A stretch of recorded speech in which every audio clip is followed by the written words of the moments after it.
Hey girl, my name is Anand. Welcome to the Brave and Her podcast, where we inspire, empower, and motivate by sharing our stories of bravery.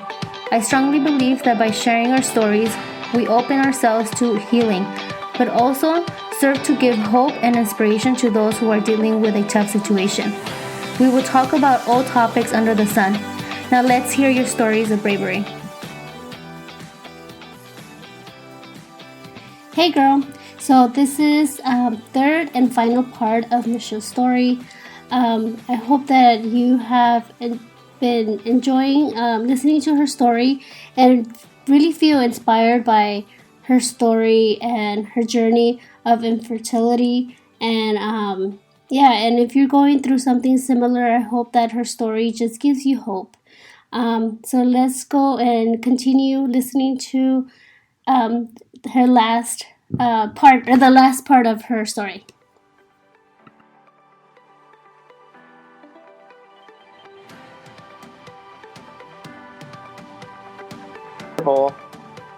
He goes, that's fine. So at the time I had a friend who had gone through in vitro, and she goes, please try my doctor. You'll love her. So we went and had a consultation with her, and her name was Dr. Hatch, Dr. Eileen Hatch. And I always thought that was so funny because, you know, she's a for infertility in vitro doctor, and her name is Dr. Hatch. Anyways, and I just fell in love with her after our consultation. She's just amazing.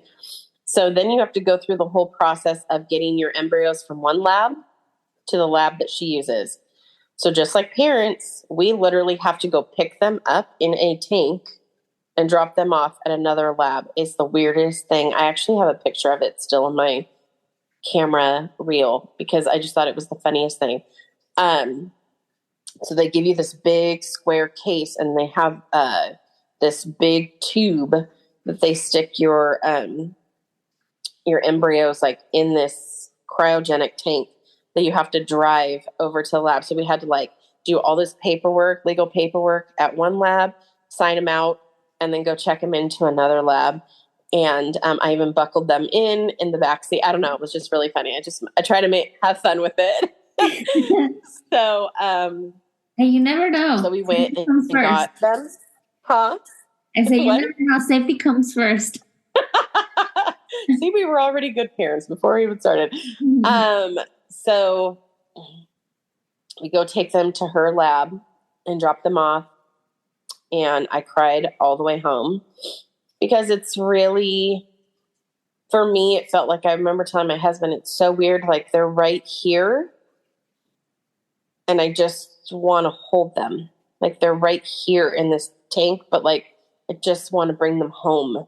Yeah. And so he's like, I know. And so anyway, so we dropped him off. So then we set up to start doing all the shots and everything with her. One thing I thought was interesting because I had all my file and my paperwork and everything sent from Dr. Potter's office to her because she's like, I want to look through everything. So she looked through everything. She's like, I really think his medicine protocol was very interesting. And I'm like, what do you mean? And she goes, I don't know. There's a lot of things he did that I wouldn't necessarily do. She's like, I'm not one to really talk ill about another doctor. She's like, I just think it was very inconsistent how he had you on certain hormones. Because when we are implanting embryos, everything has to be literally like perfect. I mean, it has to be like a perfect home. So, before we even get to do this, she does a vaginal ultrasound to find that inside my uterus, I now have polyps in my uterus. Wow. So now I have to go have what's called it's like a DNC, basically. They have to go in and scrape my uterus and get everything out and clean it out. So that's another thing I had to go do. I kid you not. It was like every time I would go in, there'd always be something else I had to do or something that was wrong. Because the first two miscarriages that you had, you didn't have to have any like procedure to like clean or anything, right? It was just he never mentioned any of that. Natural, or not natural, but you just passed the baby. Mm-hmm. So yeah, so she is so thorough. I mean, like, I was like, he didn't do any of this when I was with him. Like, he didn't even look for any of this. And she was like, yeah, the way I do it is like, we're going to start with a clean house. We want that, give them the best shot that they have. So my OB at the time through St. Jude, I don't know how they worked it out. I don't even know. It was totally a God thing because at this point, we're paying out of pocket for everything. Wow. That's the other thing. In California, infertility is not covered at all. So even if it's medically necessary, it's not covered. It's all out of pocket. So from the time we started when I was 26 to the time we had Josiah, out of pocket, I would say we've almost spent 70 grand. Wow. Which is ridiculous. Yeah. But so anyway, so I talked to my OB and Dr. Hatch was like, I think we can work this out to where we can make this like a medically necessary surgery that your insurance will cover it for you to have this thing. So my Dr. Lynn, who was my OB, I kind of explained to her what was going on. She was awesome too.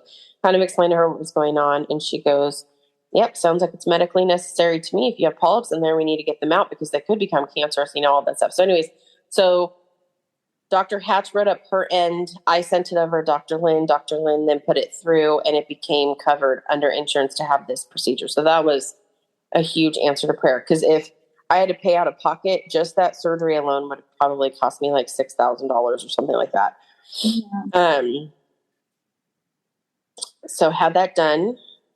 And she even told me, she goes, you have a very beautiful uterus. She did tell me that. So I was like, well, thank you. I'll take that as a compliment. So yeah. So then after that, after I kind of healed up from that, it was like within a month, we started the shots and all of that all over again. So now we're getting ready. And we were going to do 2 again. And I had 3 left.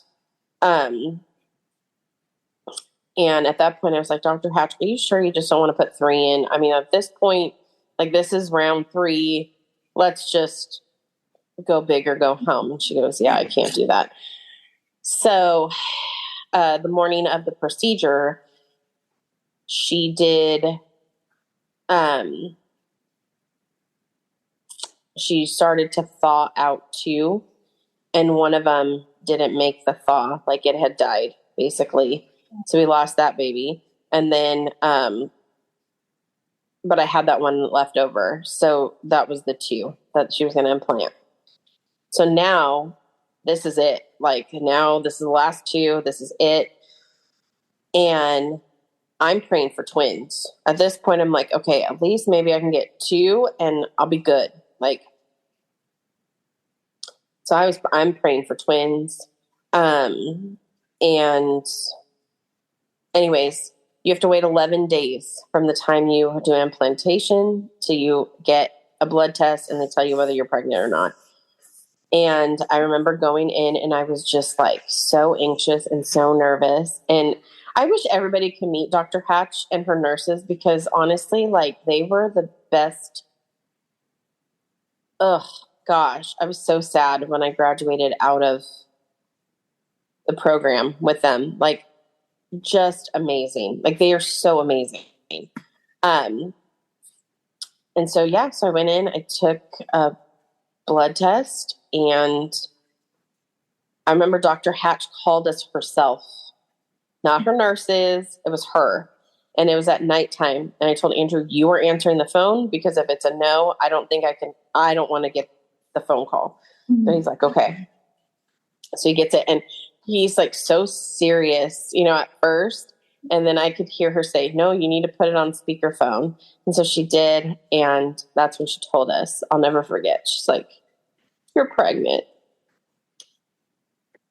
And I was like, okay. And she's like, Michelle, this is it. Like, this is it.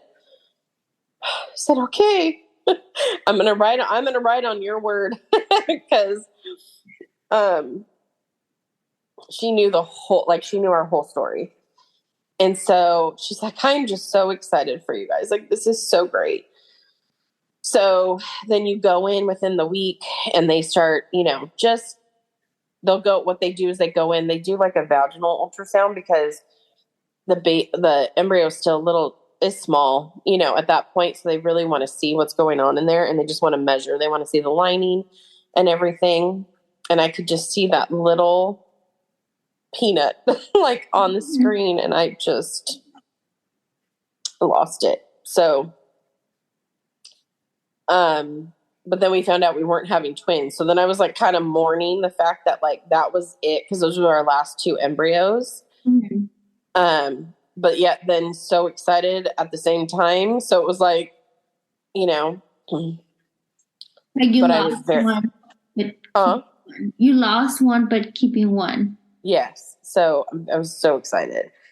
And so then probably within like 2 weeks, I'll never forget, I started, I had a little bit of blood and I was freaking out. I think I had hit so luckily Dr. Hatch had given us her number and she's like, you can call me anytime. If you have any concerns or whatever, call me. Well, we knew she was on vacation because we had just been in the office like that week. So we were just doing like routine labs. It wasn't like anything that we needed her there for. Mm-hmm. I go call Dr. Hatch. Oh my gosh, get her on the phone. So she calls back and she's like, Michelle, just so you know, you can literally lose 2 cups of blood when you are pregnant and it still could be normal. And I was like, okay. And she's like, but just to make you feel better, I'm going to email the ladies in the office. You're going to go in the morning and we're going to hook you up to the sonogram machine. Okay. Don't think I slept that whole night. I don't really think I did. And I got up, we went into the appointment and it was that day that I couldn't hear his heartbeat, but I saw it flickering on the screen. And that was the first time that there was a heartbeat. And so I was just like, oh my gosh, like we finally like have arrived. Like we finally have made it. I'd like to say that my pregnancy was bliss and that I didn't worry, but that would be a lie. I think I worried all the time, but then tried to also enjoy every minute of it. I was sicker than a dog, so that was what was different, like so sick. And so I remember Dr. Hatch would ask me, how are you feeling? And I'm like, so sick. She's like, that's great. And it was like, thank you. She's like, no, the sicker you are, that's awesome. That means you have a healthy pregnancy. So, yeah, I think I was sick for 5.5 months, like throwing up every day. But you know what? My perspective changed so much that I remember telling the Lord, if I have to throw up every day for 9 months, I'm just going to rejoice in this time. I'm okay. I'm good with it. Like, I'm okay.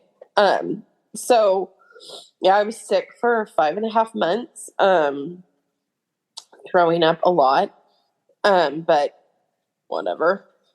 And then I finally started to like food, like again, like things started to sound good to me. And then I went in for my, blood sugar test and they told me I have gestational diabetes. So I was like, you're like, I just started liking food.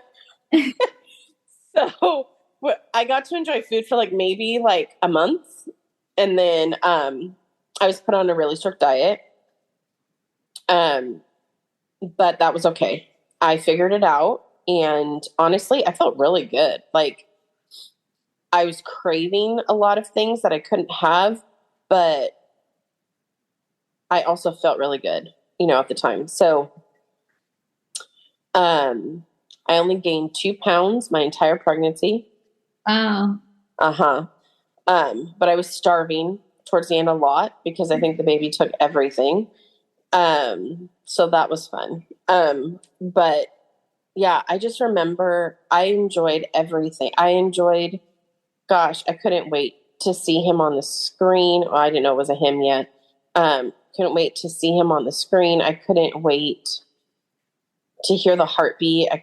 It was just like, I looked forward to every appointment. And when we found out it was a boy, I was shocked. I really thought I was having a girl because all the wives' tales that they tell you, like, oh, this, like it all fit in that, but it was a boy. So I was like shocked. And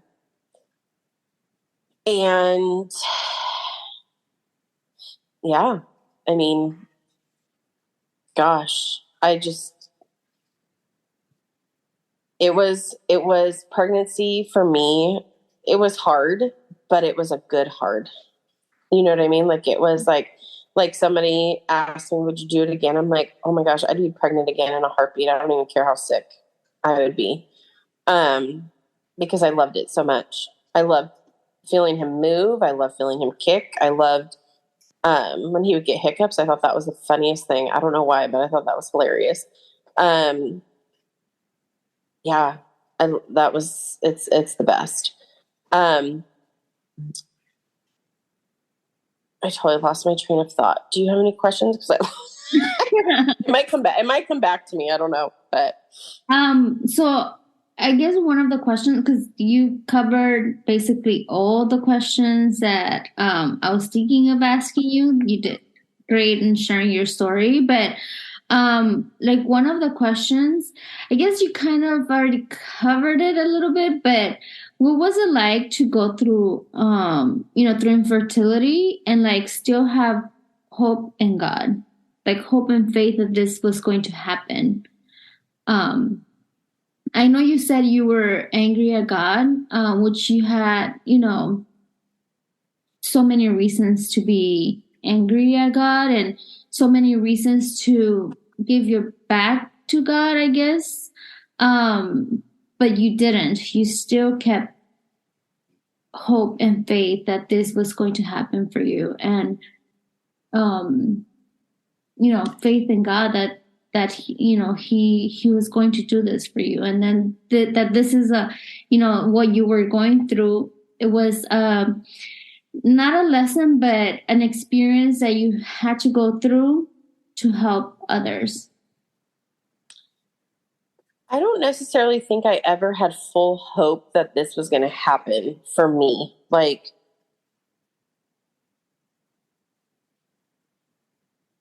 ignorant bliss was completely shattered after my first loss. Like, I never really, from that point forward, I never really thought, oh yeah, this is a given. It's going to happen. I never really thought that. Mm-hmm. What I knew was constant was Jesus.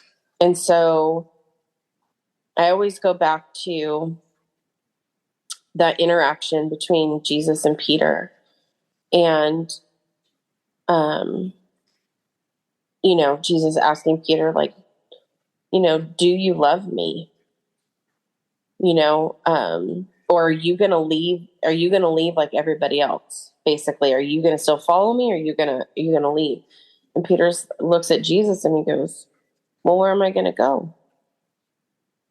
Only you have the words of eternal life. Mm-hmm. And I think at some point in our life, every believer is going to go through something really hard. And that is the question you're going to have to ask yourself. If you leave, where are you going to go? Because what does the world have to offer you?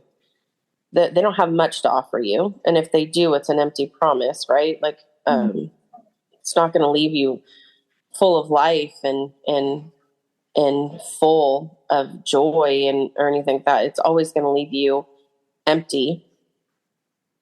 And so I think for me, it was just that rectifying of, well, Lord, yeah, I guess I could walk away completely, but where am I going to go? I knew enough about him my whole life to know there's no life apart from him. So I didn't want to be completely away from him ever. I just was like a little kid throwing a tantrum, being like, fine, if you're going to do that to me, then I'm going to walk away. You know what I mean? It was like me throwing a tantrum.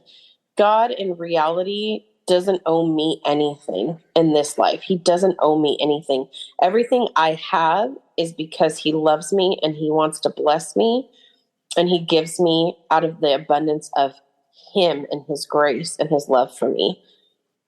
He gave me everything I needed when he sent Jesus to die on the cross for me. That was what he did for me. And so I think for me, it was just like, once I got over myself and wasn't stuck in my pity party anymore, it was like the realization of who God is and who I am. And that even if he didn't give me a child, he's enough. And I had to come to that realization that even if he is enough. And so I finally was at the end of being so obsessed with having a baby that I did have that conversation with the Lord. And I said, okay, God, even if you don't give me a baby, I just can't be without you. And so it was like at that moment, it was like all the pieces kind of like clashed together. And it was like, that was, I think, the moment where he was like, that's what I've been waiting for. Like, that's it. You finally, you got it, Michelle. Like, you got it. You finished the puzzle. Yeah. It was like, yes, I want to give you that baby, but that baby can't be more important than me, you know? And so it just all kind of came together at that point. And I really truly felt that it wasn't just like, oh, lip service, like just me saying that because I was trying to get something. I really, in the core of my being, felt that way. Like, even if I was never a mom here on earth, I would be okay because I have him. And so I never went into going through in vitro thinking this was going to be, except for the first time. But after that, I never went in thinking, oh yeah, this is totally going to happen for me. I never thought that again. I wasn't guaranteed that. There was no guarantee. Right.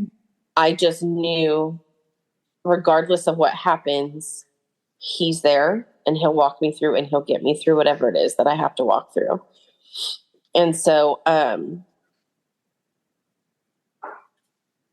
gosh, and now being on the other side of it, it's like, I remember holding him for the first time and just thinking, ugh, it was all worth it. I don't know. It was like at that moment that like he was laying on my chest and I just was like, I would do this, maybe not all of it, but I would go through whatever I needed to go through to do this again. And I just learned so much. And now I know everything that I went through with the Lord, I now get to pass on to my son, you know, and teach him about who God is and teach him about how deeply he loves us and his, how personal of a God he is. And, you know, I'm like, gosh, it's just such a great gift to pass on to Josiah and hope that he can grasp that as he grows up. Yeah. So what words of encouragement can you give to to the women who are going through infertility right now? Okay. I have a little bit of stuff. Well, this is what I tell people that I've been able to walk alongside. One is don't stop trying. Like, I wish I didn't wait as long in between trying, don't give up hope. Like, don't stop trying. Number one. Number two, you need to find someone who can walk alongside you and support you. There's so much strength and healing in community. And if there's women that have already walked that road, link yourself to them, surround yourself with them. Let them pray over you. Let them be the person that you call on the phone and cry with, because they've already walked that heartache before. Ask lots of questions, if they've already walked the road, ask lots of questions and be like, what am I going to expect? What is it that, what do I have to look forward to? Like, what are these doctor's appointments going to be like? I feel like it'll bring a lot of anxiety down, if you have that. Those are my number two. Those are two things that I think are just like really important. And also, it's okay to be honest and vulnerable about where you're at. Yeah. Like, it's okay. There's no shame in walking through infertility. There's no shame in miscarriage, and there's no shame if you lose your baby. There's nothing that you could have done to prevent X, Y, and Z. I mean, unless you're doing hardcore drugs, that would probably be something that you shouldn't do. But, you know what I mean? Like, if there's nothing that you can do. So speak up, talk to somebody. Don't do it alone. Do not isolate yourself, because it's a very lonely journey. Yeah, I agree. Find support with other women who have gone through it, Mm-hmm. and understand what you're going through, so Yes. you don't do it alone. Mm-hmm. And then, this is a question that I always ask my guest. What is one word, poem, song, or quote that keeps you going when you feel like giving up? Well, my life verse from the time I was 19 has pretty much carried me through a lot of pretty much everything. I take great comfort in the fact that my God is the author of my story. So he knows the beginning and the end and all the pieces in between. Yeah. And so Jeremiah 29:11, and I know like it's quoted a lot. It wasn't as popular when I was 19. Like, I didn't see it everywhere like I do today, but that God knows the plans that he has for us. Like, he's written them down before the foundations of the earth. Like, that I take such comfort in. He knows the plans that he has for me. They're good. He doesn't plan evil against me, and that just, I hold on to the truth of his word. That's not the only verse. I feel like there's so many in there where that's another thing I would tell them. If you love Jesus and you're walking through infertility, read over his promises in his word and meditate on them, because they're for us too.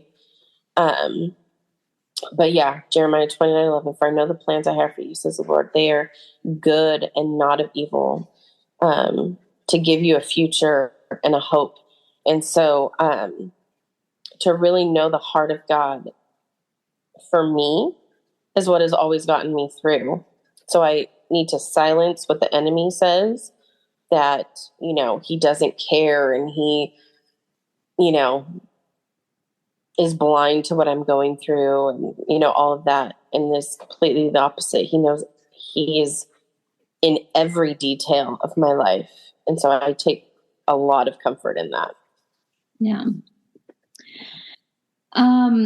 So thank you, Michelle, for sharing your story. I think we cried a lot. I mean, your story is very, very touching, and I'm so sorry that you went through so much pain, but I'm glad that you're using that pain and helping others. I know some women don't like to talk about it because it's so painful, but I truly do believe that our stories do have, they're powerful, and they have the power to, heal us by sharing them, but also heal others or encourage others and let them know that they're not alone in whatever journey they're going through. For sure. In this case, infertility. And, nowadays you hear a lot of women going through infertility, and that's a very tough situation to go through, a very lonely one, like you said. So I want to thank you so much for being so brave and sharing your story. Well, thank you so much for having me. I don't think I ever thought I'd ever be on a podcast, to be honest. And, I look forward to hearing your story when you share. I only know bits and pieces of it. I don't even know the whole thing, but I look forward to hearing your story and how God has